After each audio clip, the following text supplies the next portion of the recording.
We begin part 2 of our series on Leonard Lake and Charles Ng, with Ng in a military prison and Lake on the run, killing and stealing people's identities. We'll look at Lake's completion of Operation Fish, his eventual reuniting with Charles Ng, and the killing spree the two carried out at Lake's cabin in Humboldt County. We'll also discuss the ongoing planning of Operation Miranda and the woman they found to be their first real M-Lady. I'm Mike. I'm Ian. And I'm Dave. If you enjoyed part 1 of this tale of depravity, holy mackerel, stick around tonight for Operation Fish. It's bound to reel you in. Stay tuned. This is Necronomipod. You go along with this, cooperate with this. We'll be as nice as we can to you within the limits of keeping you prisoner. If you don't go along with this, we'll probably take you into the bed, tie you down, rape you, shoot you, and bury you. So, my lady, time's up. Make your choice. Tell me when to hear. While you're here, we'll keep you busy. You'll wash for us, you'll clean for us, cook for us, you'll for us. That's your choice in a nutshell. It's not much of a choice. Unless you've got death-wish. Yeah, I have. Ian, where'd we leave off? People made it very clear they don't like it when we bullshit and talk about random fun stuff. So let's talk about not fun stuff. I don't give a fuck about your lunch, Mike. Fuck off. Yeah. Okay, well, let's talk about these scumbags murdering families. Cool, no fun. Are you punishing the audience because of a few bad... Fuck them! A few miscreants that don't like your monologue at the beginning of the show? I actually was just making that up, but now you have me actually feeling bad that people don't like it. I was just trying to be a dipshit because I had nothing really I wanted to talk about. I'm glad to see Ian here this week. I thought maybe Kevin would have flown over from Germany and abducted him. We did get a lot of people that were concerned for you, or at the very least just assumed you're now on all the FBI watch lists. Probably. Well, I assume that.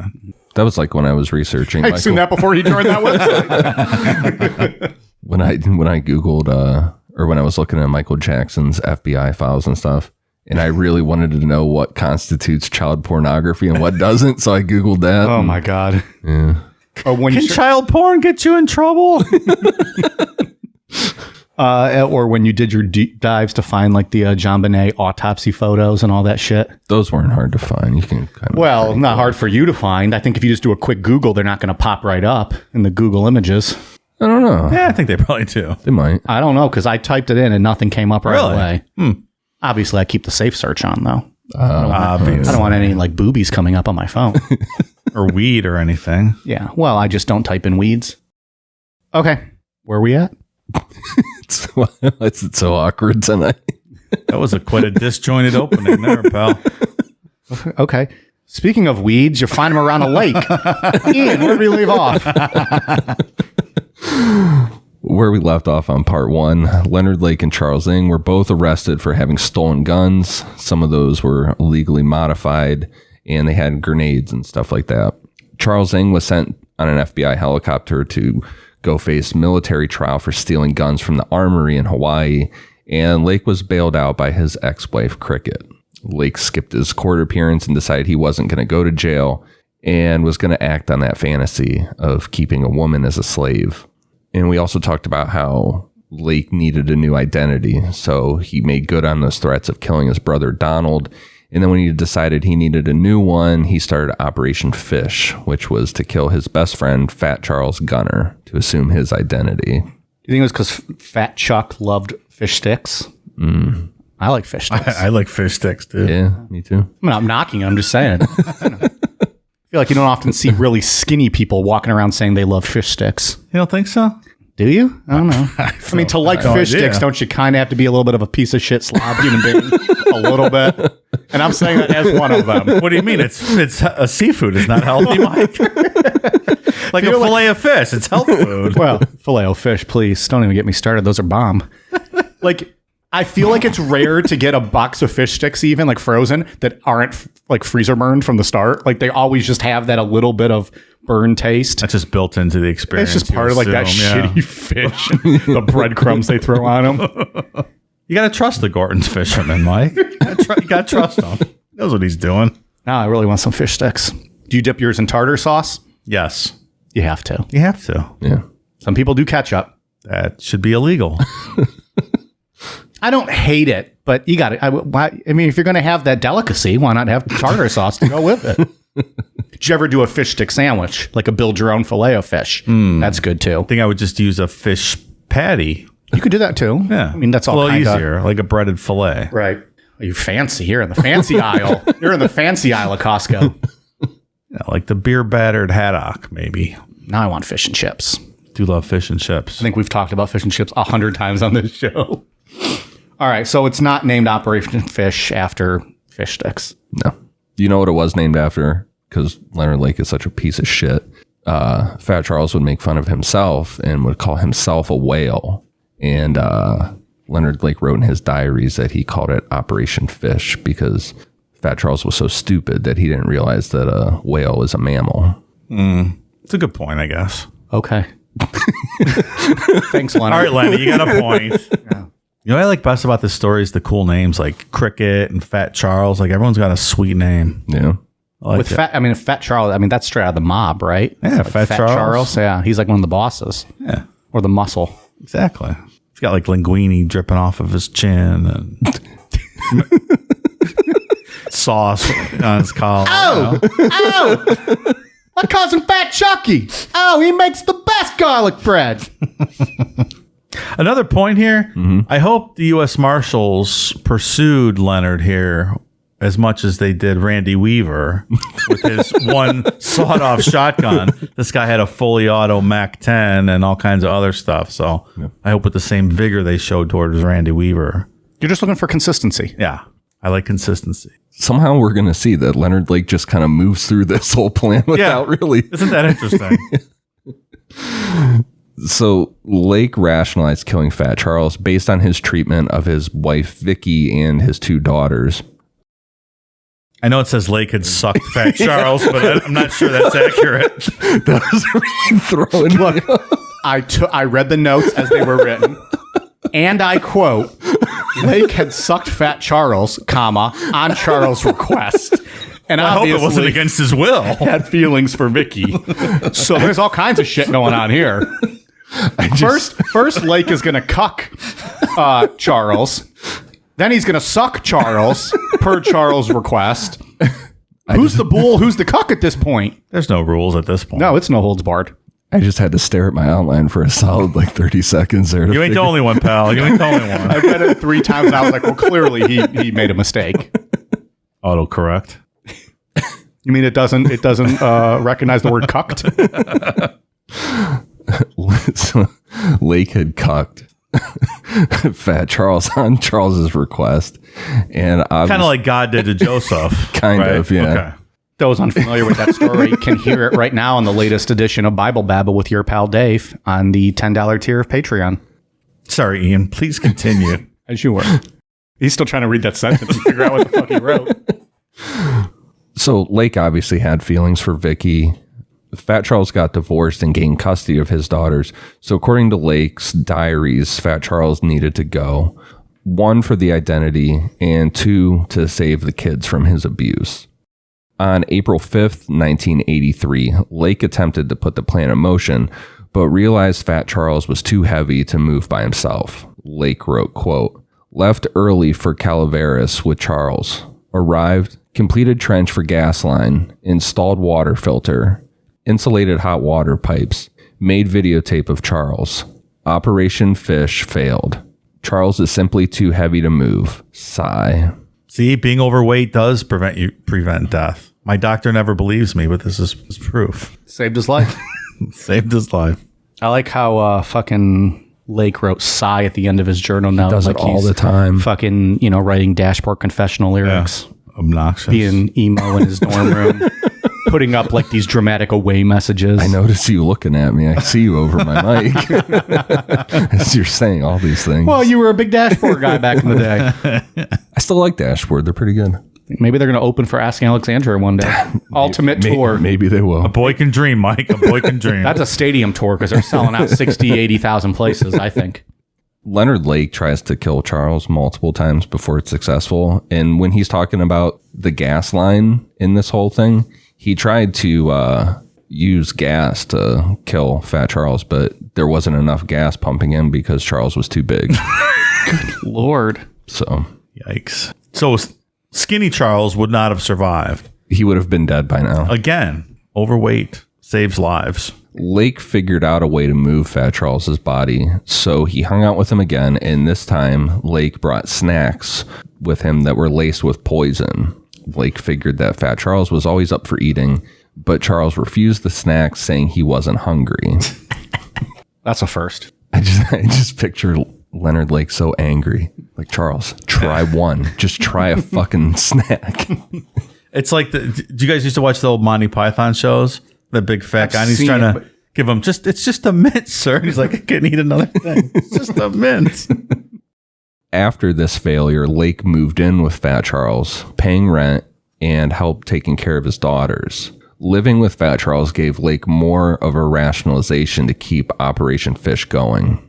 Lake wrote, quote, "Charles whipped his oldest girl today. I've seen him hit his children before, but I'd never actually seen him tear into one with the full force of a belt. I have fantasized about whipping a young woman before, but watching him whip a little girl was too much for me. He watches TV, has time to watch stupid comedy over and over, but nothing of any historical or educational worth. He has time to sleep 12 to 14 hours a day, but no time to read, except comic books or the Sunday funnies. He lives in a clean house only by the fact that his girls must do the cleaning. He sows not, nor does he labor. Oh, but he reaps gold in the form of government handouts." 12 hours of sleep sounds pretty fucking good to me. I would enjoy 12 to 14 hours of sleep. On May 24th, 1983, Operation Fish was successful. Lake and Fat Charles had traveled to, quote, get out of town. When Lake returned without Charles, he told everyone that Fat Charles stayed behind in Vegas because he fell in love with a woman. And nobody really paid any attention to this. Nobody really questioned it. And his ex-wife, Vicky, didn't even report Fat Charles as missing for 2 years after this. Turns out he was a missing person that nobody missed at all. Did Vicky... So Charles had, Vicky was just like, I'm not even going to ask about the kids. The kids end up with her. Like, they end up staying with Lake for a while because... God. Vicky didn't want anything to do with the kid. Like, I shouldn't say she didn't want anything to do with them because I don't know that, but she didn't want them back. And Leonard Lake had tried multiple times to give the kids back to her. In that 2 years before, she was like, oh, this fat fuck might be missing. I don't know how long it took for her to actually get the kids back. It seemed like it took a little while, but not that long. I'm not really clear as to why she waited so long to turn him in or what made her decide to, report him as missing. But nobody really gave a fuck. Goodbye, Fat Charles. No further questions, Your Honor. When Fat Charles's body was found, he had been killed with 2 different guns, suggesting that Cricket was involved in this murder. Charles Ng was serving jail time for stealing those guns from the Marines, and Cricket was the only person that Lake associated with. It does not make sense to use 2 different guns. No. I'm very curious about how Cricket ends up playing out in this story. In all fairness, every other operation to kill Charles had failed, so maybe he had 2 guns no, I'm going to make this work. Like one in each hand? Just shoot them both multiple times, hoping one sticks. Okay, he's just trying to get it done. It's possible, Mike. I don't rule it out. Also, I have been retained by Cricket, defense attorney on this. So Your Cricket's PR firm, you're working on rehabbing her image. At least for this paragraph, I am. We'll see where it goes. It was around this time in 1983 that Lake rented a cabin that Cricket's father owned in Humboldt County. And it was here that Lake would put Operation Miranda into effect and start building his sex dungeon. 2 side notes. The first one will make more sense in part 3, that Cricket didn't actually live in this cabin, but she visited it all the time. And as soon as he moved there, Lake bought a German Shepherd puppy he named Woobon. Woobon. Mm-hmm. Okay. I'd just like to reiterate, Cricket did not live in that cabin. No, but she visited it all the time. Okay. Well, depends what you mean by visit. Filmed home pornography, I believe, is the definition, the book definition of visiting. Let the record show that is not illegal. There were neighbors around this cabin. It wasn't like it was just completely in the middle of nowhere. Like, they weren't close. There was a lot of property between, but there were still people around. Lake saw one of the neighbor's dogs got loose and was humping Woobon, and instead of just yelling at the other dog, he shot it and killed it. You just pissed off 90% of our listeners so bad right now by talking about a dog being killed like that. Well, and I'm not saying that's bad, but I'm just saying. That was like real quick into him moving into this area. So I'm first week. So ingratiating yourself to the neighborhood. Right. Sure. This is not a good first impression. Imagine if Dave moved into that cabin and there was a dog barking at night. Might have a problem. Yeah, we got a problem. What is that from? Is that the Keanu Reeves movie? I don't know. Oh, well. I don't know either, clearly. Well, seeing as it's a movie you've seen, it can't be that many to choose from. I have not claimed to have seen small universe of films. Any movies that was in. Sometimes I just make up lines and then make you guys try to feel stupid for not seeing that movie. It doesn't work. We're like, yeah, he's making it up. Clearly not that one. You're just like, no, I haven't seen it. I believe it's Godfather 3. It's Keanu Reeves. Even though this was a terrible start to the neighborhood, for some reason it didn't take long to make amends, because that Saturday, the same week that he killed this dog, he invited the couple to a barbecue where they had lots of fun together and they traded homemade porn with one another. Well, sure. Well, how do you guys barbecue? Call me crazy, but if you shoot my dog, I'm whooping your ass. I'm not coming to your fucking barbecue. Well, you got to make good, right? You can't hold a grudge forever. Is that how it works? Turn the other cheek, so to speak. Try my pulled pork, and here's my wife pulling my pork. And that goes back to part 1 and everything throughout the story. He always had that album of nude photos of underage girls or women. Hey, look at my book. Hey, remember that time I shot your dog? It's okay. Here's me plowing my girlfriend. Have a look. Go ahead, please. Show your wife. It's fine. What's going on out there? And then they just give him their porn. Yeah, right. Of them. Well, here's me plowing my wife now that you mention it. Here's our coffee table book. So at the same time as living in the cabin, using Fat Charles's identity, Lake rented an apartment in San Francisco at a place known as the Pink Palace. Here he would kill 3 victims: Maurice Rock, Cheryl Okoro, and Randy Jacobson. I wasn't really following this part because then it talks about him killing them at the farm. He lured them out there. Did I not put that in the outline? Yeah, I just wasn't clear. Because it says that he lured him out there, but then he killed him immediately. So what does the apartment have to do? Because he was using that as like a place to find a woman, to scout for a future victim for the sex dungeon. All right. Maurice Rock was dating Cheryl Okoro, and Lake had a thing for Cheryl. Lake told the couple that he was growing weed up at his cabin and offered them free weed if they would help him with his crops. Maurice was killed immediately, presumably because, he's the male in the situation and Leonard Lake wanted nothing to do with him. And Cheryl is thought to have been the prototype of Lake's fantasy of an M lady. Police believe this because after everything was found out, a picture of Cheryl standing outside the cabin handcuffed was found.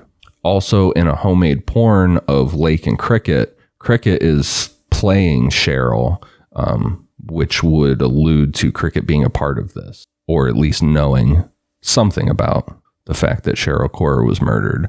And it isn't known how she was murdered, but only a piece of her spine was found after all this is over. Randy Jacobson was a Vietnam vet who kept to himself, but was killed by Lake for his disability checks and his van. He was also led to the cabin with this whole thing of helping out with his weed crops that he did not have. So I think a lot of the stories you hear about these two, it's like focused on the sex slave stuff, but he's just a common thief killer too, just killing people for profit. That's why I say that's a good part of this. He's just not what you just, I don't know, you kind of pigeonhole the guy thinking he held women captive, sex slave kind of thing, but that's not all there is to this story. Right. I mean, because all in all, from the videotapes that we'll talk about later, and then in part 3, there's only 2 confirmed women on any of those videotapes. guaranteed there was a lot more, but Yeah. we'll talk about what might have happened with those tapes on part 3. And it's kind of an all-in kind of crime spree scenario with that, like the evidence that they left, and like he's a wanted fugitive and just generating this evidence and leaving it behind. Yeah. I don't think he ever had plans to be taken alive or anything. He wasn't worried about being caught or found out. I believe he alludes to that here shortly, that he has no plans of being taken alive. No, there you go. And then this almost seems like almost like a midlife crisis type scenario, because on part 1 we talked about how that Mark Novak guy left the first, him hanging out with Lake as he was a shit talker. Mm-hmm. He's been a shit talker his whole life. And in the first videotapes where he's explaining what he's going to do, he says, I'm 38 years old. It's now or never. Yeah, exactly. Yeah. It's like a midlife crisis type thing. Yeah, that makes sense. Piece of shit this guy is. Charles Ng had been serving an 18-month prison sentence at the U.S. Disciplinary Barracks at Fort Leavenworth, Kansas. I just want to interject real quick. Sorry, I was at the beer station over here while you started talking. I couldn't chime in. Role playing is very common in sex. Cricket playing the role of Cheryl does not implicate her in any way, shape, or form. It's kind of circumstantial, in my opinion. It's questionable for sure. It's not great. It's in very poor taste, if anything. Well, and that was found out because they traded with people, and there are collectors out there of this type of porn. What type of porn? Like this homemade stuff, and then especially what we're going to talk about. I thought there was like collectors of like kill someone, role play as them. Like that's like a... Oh, I'm sure there is. Yeah. Right. You're learning a lot on this website you're a part of now. We'll talk about in part 3. There's a lot of smoke around the idea that they maybe sold the snuff films to people. Oh, man. So Charles was in Kansas serving this 18-month sentence. And even though Lake was a fugitive using identities of people he killed, he still wrote to Charles all the time and sent them straight into the prison. Lake sent Charles Ng pictures of himself and Cricket having sex, pictures of random women and girls. But towards the end of Charles Ng's sentence, Lake started sending letters detailing Operation Miranda and pictures of the sex dungeon's progress. No fucks given about it. Yeah, again, it's not, if something you're trying to conceal this operation, it's... I don't know. Like, there's a possibility that Charles's mail might be scanned in prison. Is Charles Ng the worst criminal of all time? I don't understand how they got away with what they did for so long, because they both just kind of bumble through right out in the everything. Open. Yeah. And all it would have taken is one of those letters to be opened and checked beforehand. Exactly right. Also, why were these letters not open and checked? Why is not all of this mail open and checked? I don't know. Oh, military prison. Maybe they don't do that.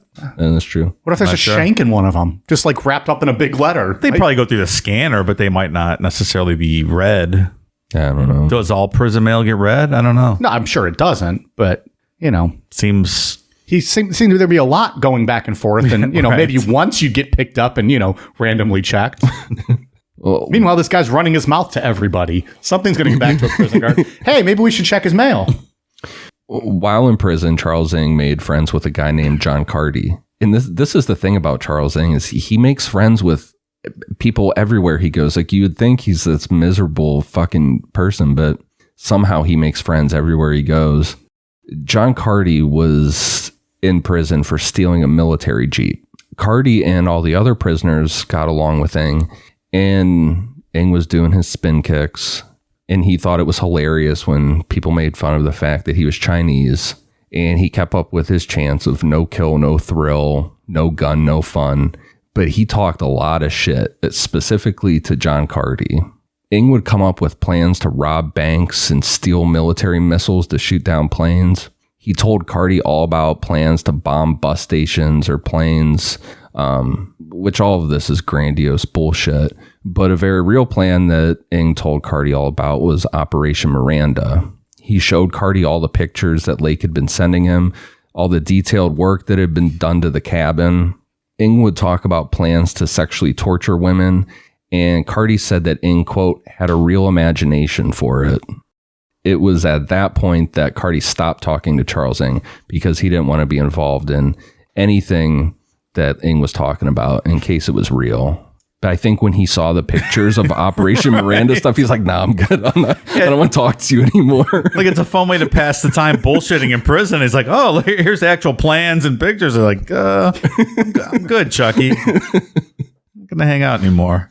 Charles Ng was released from prison on June 29th, 1984, and he thought for sure that he was going to get deported back to Hong Kong. Because remember, he faked a birth certificate to get into the Marines. Right. But to his surprise, he just walked out with no issues. Cricket. They just like slam the gate behind him. He just like walks off like, just out into the great unknown. Yeah, he later said he for sure thought he was going back to Hong Kong, but it just never happened. It's wild. Cricket picked up Ng from the airport on July 9th, 1984, which reunited Lake with Ng to carry out Operation Miranda. Hey, Ian, we have a special guest. President Clinton would like to ask you a question about this story, if you don't mind. Okay. Ian, did you know that Charles had a brother who was named after my favorite leisure time activity? No, I didn't. Yeah, his name was Fuck. Fucking. Put that in your cigar and smoke it, Ian. Thank you, Mr. President. Get it? Fucking. Like I was fucking. We need to get the presidential music so that every time he comes in to drop a joke, just play it when he leaves. I have it somewhere because it was on the YouTube video of the presidential. And that's it. And he just leaves. We can just trail that out and come back. Get it? Fucking. There was an underground magazine in the Bay Area called The Spectator. The classified section of this magazine had a lot of wanted ads for sex. It's pretty much, the way I read it, is like the sex classified area of Craigslist. Like, not smart to use it, super fucking sketchy. So what username did you use when you set up your account doing research this week? Kevin's like, oh, hello, Ian. I did not know you were on this site, too. As soon as you like sign up, you're getting emails from him. The 36-year-old Donald Gialetti placed an ad looking for another man, and on July 11th, Charles Ng responded to it. Gialetti shared his apartment with a guy named Richard Carrazza, who went to his room when Charles Ng showed up. As soon as Carrazza went into his room, Ng shot Gialetti in the head, killing him instantly. Then when Carrazza walked out of his room to see what was going on, Ng shot him in the chest. Ng ran away, but Carrazza survived and was able to call 911. Your first thought would be like, this is a hate crime for no reason. From the journals, it's pretty clear that Leonard Lake is not a fan of gay people, but most authors and law enforcement think that this is Ng killing someone to prove that he wasn't going to have an issue with Operation Miranda. Because at no kill, no thrill. Yeah, at this point, Leonard had killed multiple people, and it's thought that, he wanted proof that Ng was capable of it. That makes sense. He must have got spooked, though. He left him alive. Yeah, it seems like he just pulled two quick shots pretty much and ran. The guy couldn't identify him or what? They did. They gave a description. But they never pinned it to him. No, they said an Asian man with, thick glasses. Not even a month later, Lake and Ng responded to a classified ad that was posted by a 29-year-old Harvey Dubbs, who worked for a company called Petrov Graphics. Along with print graphic design, Harvey was really good with video and had started a side business called Video Dubs, which did stuff like weddings and things like that. I'll tell you what, great name for the business. I love it. Video Dubs. Video Dubs. His last name's Dubs. It's a cool last name. Yeah, it's great. It's okay, I guess. Is that great? I don't know if your name's Dubs, your Video Dubs. Like, that's sweet. Shut up. Don't be a hater. You think you just start a restaurant and be B-Dubs, and that's great. Wow, that's a good name. Now I'm salivating.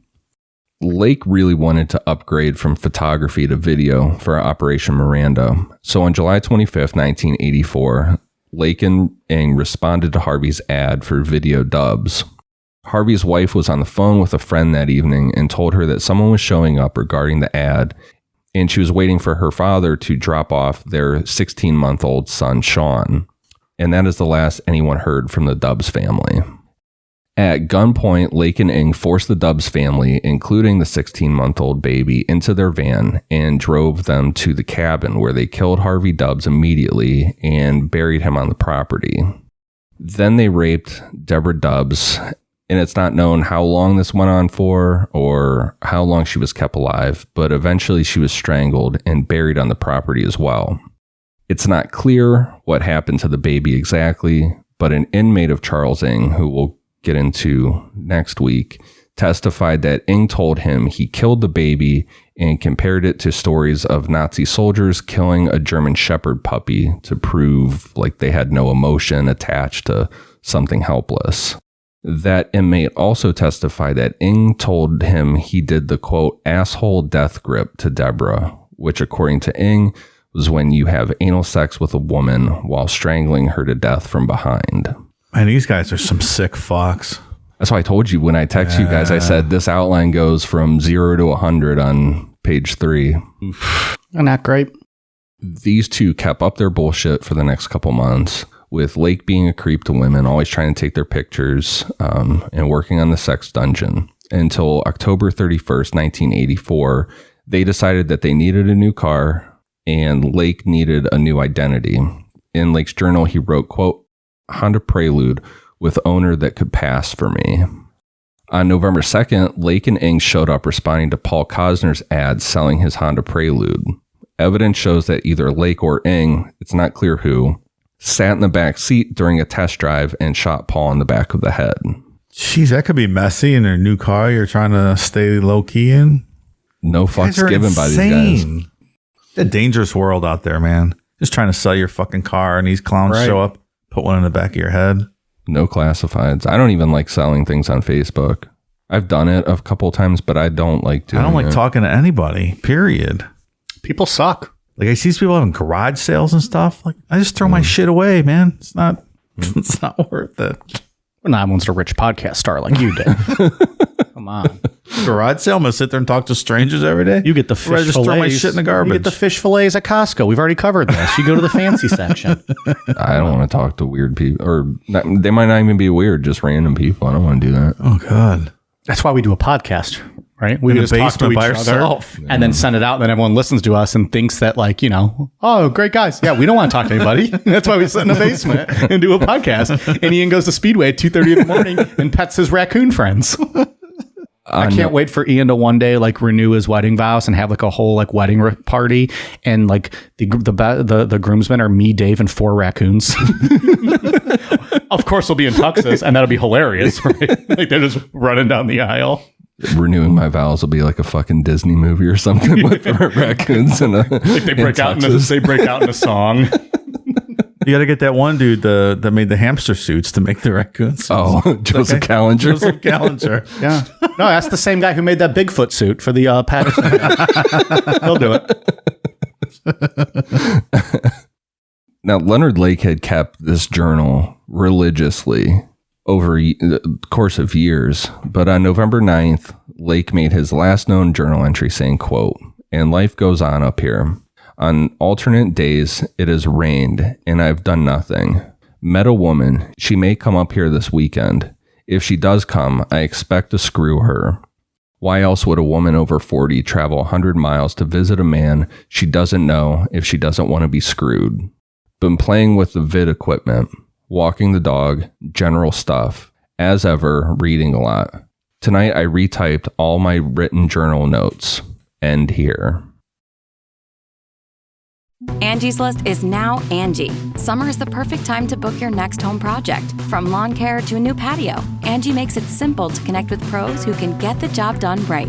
See reviews, upfront pricing, and instantly book hundreds of projects. Plus, when you book and pay through Angie, we'll cover your project up to the full purchase price, plus limited damage protection with our Happiness Guarantee. Check out Angie.com, and for more on the Happiness Guarantee, go to Angie.com/happiness-guarantee.htm.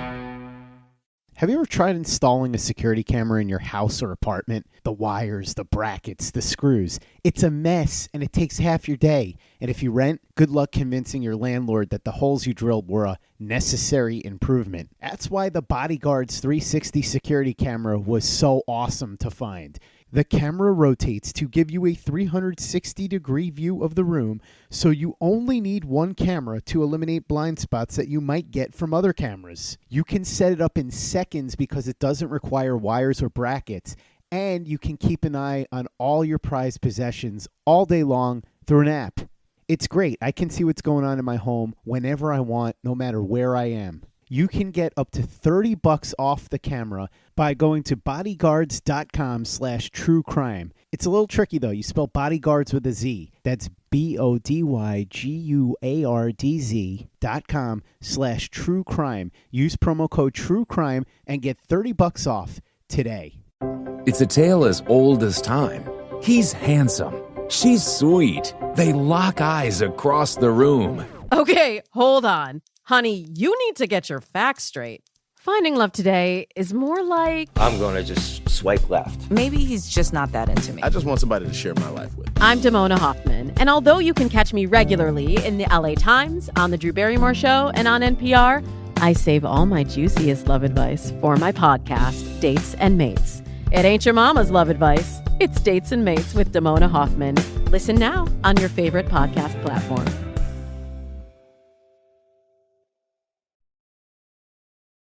Along with the stolen car, the two of them decided they needed jobs. They both applied at Dennis Moving Company, with Lake using the fake name Paul Blake and Charles Ng using his real name. Leonard Lake didn't get the job, but Charles Ng was hired. Charles Ng, there's no fucks given. Like, he uses his real name and gets the job, of course. Lenny's a loser. Can't even get the job. Oh, it's just crazy. Charles Ng was being Charles Ng at this job. He did his spin kicks. Always with the spin kicks. He would always have people hold pencils and he would kick them out of their hands. All right, how about you pick up some boxes, Bruce Lee? Go move these people now. He had fun with the fact that he was Chinese and people making racist jokes that he thought were hilarious. Of course, chanting no gun, no fun, no thrill, no kill while he was moving stuff. But now he added a new chant, which was Daddy dies, Mommy cries, Baby fries, which is presumably about the Dubs family. Could you imagine working with this fucking guy? Can you imagine being management and allowing an employee to start shit like this? Like, this guy gets through prison having all these graphic letters sent to him, nothing. This guy's on the job talking about no guns, no fun, families dying. People are like, he's funny. No one like him. Yeah, no one took him serious. They're just like, he's fucking weird, but yeah, he's funny and have a good time with him. Yeah, he'll kick a pencil out of your hand. It's a blast. So much fun. Love it. Well, workplaces in the 80s, right? You know. Yeah, I don't know, Dave. I was born and then 4 when the 80s were I wasn't over. in the workplace in the 80s. Go fuck off. It's the times of, hey, sugar tits, go get me a cup of coffee. Like, it's a different world back then. Yeah, right. And like we were just saying, no one took him serious. In the truck area, there was a very racist characterization of Charles Ng hung up with the words no gun, no fun, no kill, no thrill above it. Like, everybody was just yucking it up at the moving company with him. And he was like the front lines of it, loving it all. Like, probably like, look at this photo. This is great.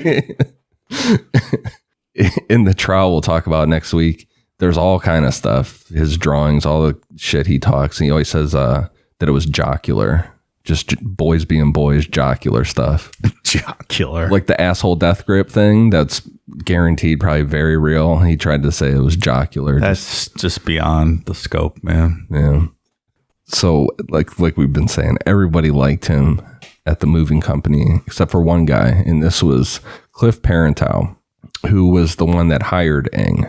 After an argument about who was moving what on the job, Parenteau kind of snapped finally, like he finally had enough and said, quote, "You goddamn Chinaman, I should have never given you this job." Can't say that anymore. No, you can't. I'll get you to talk to HR. That's what they, you guys used to watch Kung Fu, right? The old Kung Fu's that they always call them Chinaman. You're a Chinaman. It's a little difficult to watch nowadays when you're like, this was just okay. I love Kung Fu. It's a great show. According to Charles Ng, on January 20th, 1985, he lured Parenteau to the cabin, telling him that there was a side job moving up there and that the money would be off the books. According to Ng, Lake shot Parenteau, burned the body, and scattered the ashes on the property. Not long after, the owner of Dennis Moving Company received the following letter. Quote, Dennis, sorry to leave on such a short note, but new job, place to live, and honey came all at once. Please send my check for the last 3 days I worked and my W-2 to my new address below. Thanks, Cliff. Sure, here's your check, fella. I don't need to confirm that at all. They do this letter writing a lot. If it was Charles Ng asking for it, he would just get it, no question asked. Apparently, this guy just skates through life. Shortly after this, another Dennis Moving Company employee named Jeff Gerald went missing. Charles Ng wasn't thrilled with Jeff Gerald because Jeff had taken a week off of work for personal reasons, but kept his position of seniority. According to Ng, when he complained about this issue to Leonard Lake, Lake said that it should, quote, be like Nam, and that Ng should kill Jeff Gerald to move up in the company. Jesus Christ. Ian, you know who this reminds me of? Mike, when he won't let us take 2 weeks off at the end of the year. Yeah. It's like a week off, motherfuckers. No, you're not doing that. This is literally the easiest job I've ever had in my life. We're going to take vacation time. Come on. No way. If you don't like it, make it like Nam. Kill me. Take me out of the equation. I challenge you. Keep in mind with that, it should be like Nam thing. Leonard Lake did not see any battle time in Nam at all. He lied about all that stuff. Pretender. Did he lie to Ng about it too? Yeah, he lied to everybody about it. He was like Mr. War Hero, and he was killing everybody, but in reality, he was a technician, a radio technician. Yeah. On February 24th, 1985, Jeff Gerald went missing, and it isn't clear if Lake or Ng killed him, but one of them did, and it's not exactly clear what happened to Jeff's body. Is that because they admitted that they killed him, but then like they were blaming each other and they couldn't get a straight answer? Like how, and they didn't find his body. Like how do we know he died? They killed him. You'll see in part 3. I don't want to spoil it for you. Hey, I love Hold your horses. Unless we take a week off next weekend. I'll do the fucking show by myself. I'll do the outline. I will sit here and do it by myself. Welcome to Necronomipod with Mike. So what do you guys think of gas station hot dogs? I'll tell you what, gas station hot dogs are really damn good.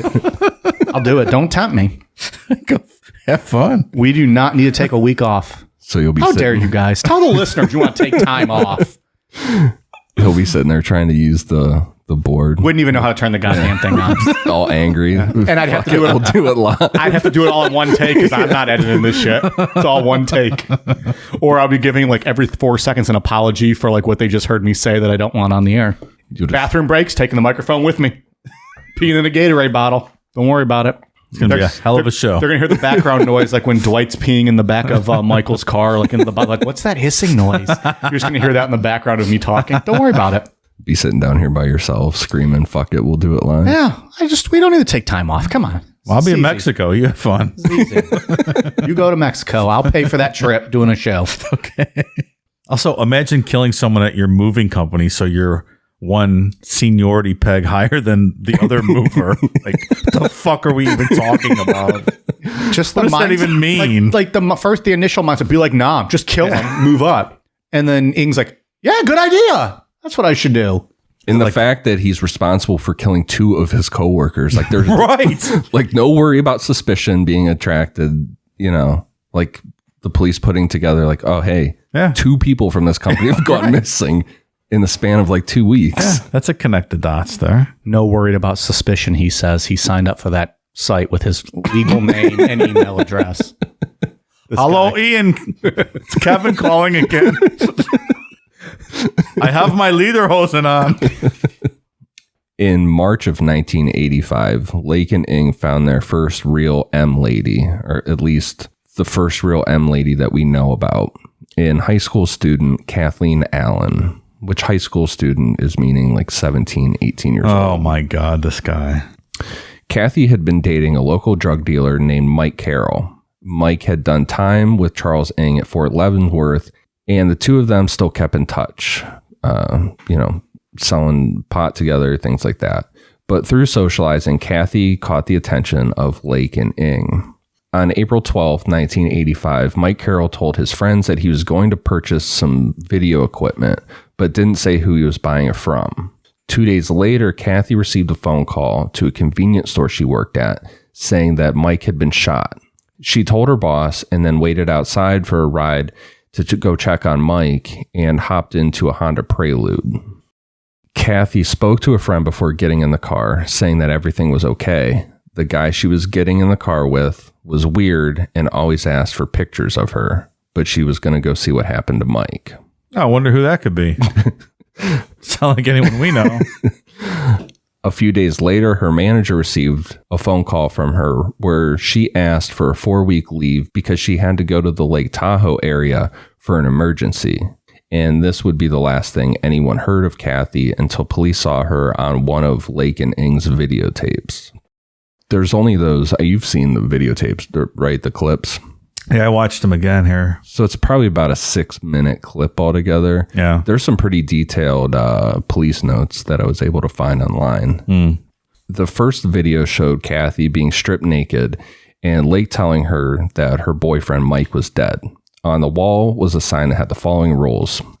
I must always be ready to service my master. I must be clean, brushed, and made up with my cell neat. I must never speak unless spoken to. Unless in my bed, I must never look my master in the eye and must keep my eyes downcast. I must never show my disrespect, either verbally or silent. I must never cross my arms or legs in front of my body or clench my fists, and unless eating, must keep my lips parted. I must be obedient completely and in all things. I must obey immediately and without question or comment. I must be quiet when locked in my cell. I must remember and obey any additional rules told to me. I must understand that any disobedience, any pain, trouble, or annoyance caused by me to my master will be grounds for punishment. It's very toy box killer. Oh, yeah. Just the fact that people like this exist in the world irks me. I wish we had pictures of these guys in fucking dorky ass knee pads and ugly long shirts and just being, Right. scumbags. We can mock them a little bit because this is more like, to me, this is like Keith Raniere type shit too. Like just mentally and emotionally beating these people down.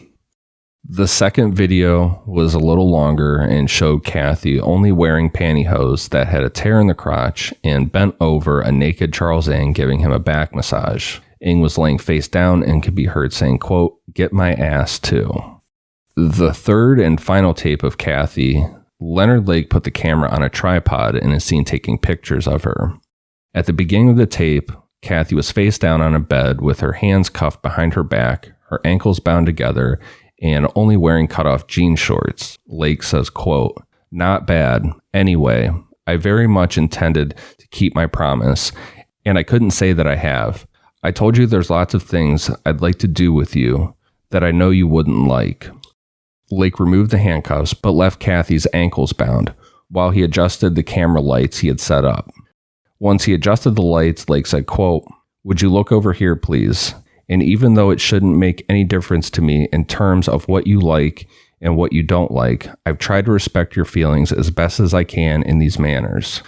On the other hand, when I tell you to do things, I tell you things that are very important to me that I want you to do." Then Lake says, "Can you turn your head around? Yeah, that's it. Just lay on the bed if you want. I really want you, or expect you, as a matter of fact, to do them, and you haven't." Kathy then asked, "What haven't I done?" To which Lake said, "I'm referring to me telling you not to beat on the doors and make noise." Kathy said, "I didn't beat on it. It's just that." And at that point, Leonard Lake interrupted, saying, "I'm afraid you did beat on it. Those latches were specially picked. Well, I don't know if you beat or pushed, but that metal would never break. This leaves me somewhat disturbed. I realize no one heard you. I showed you those cyanide pills, and I'm trying to tell you the truth, that they're never going to take me alive. Hopefully no one is ever going to catch me at these weird things, but if someone ever did, I'd die. The fact that you die is immaterial right now. I don't want you to die, and I don't want to die. And the best way to accomplish that is for neither one of us to get caught. I suppose my question is, What do I have to do to prove to you that I'm serious about this? The next thing on the tape, Kathy asks, are you asking if you can hit me? To which Lake said, no, I'm not asking if I can hit you. I can very much hit you, very easily. I don't want to hit you, Kathy. No, let me take that back. Erotically, it would turn me on. I would get a great thrill out of it. But let's say I'm still trying to keep a little bit of sanity, okay? I'm having a little war within myself between what I want to do and what I think I should do, because I promised you, and that is what we might call the decent thing to do. I'm going to hammer those hinges back flat again, and I don't want to find them bent again at all. I don't want to hear anything. Let me put this in the strongest possible terms. It was like the first night when I told you I wanted you to drink me. If it ever arises again, if there's any circumstance whatsoever that leads me to think that you're even attempting to make noise, it's immaterial as to whether I hear you or anyone else hears you. You'll be whipped severely. Now tell me you understand. Kathy told Lake that she understood, and the video goes on with Lake photographing Kathy from various positions in different lingerie. That is the last tape that Kathy appears on, and it's not clear as to how long she was held after this, but she was eventually murdered. You can't watch that full thing, but there are police notes where all that comes from. Oh, man. Just absolutely terrifying. The clip that you can see of Kathy is really, it's more, to me, it's more disturbing than any gore that I've seen of somebody, being hurt, or, you every once in a while come across something like that online. Yeah. To see that flight or flight thing, you always think in your head it's going to be flight or flight, or fight or flight. But then to see her just in shock, it looks like she can't even move. Yeah. Just agreeing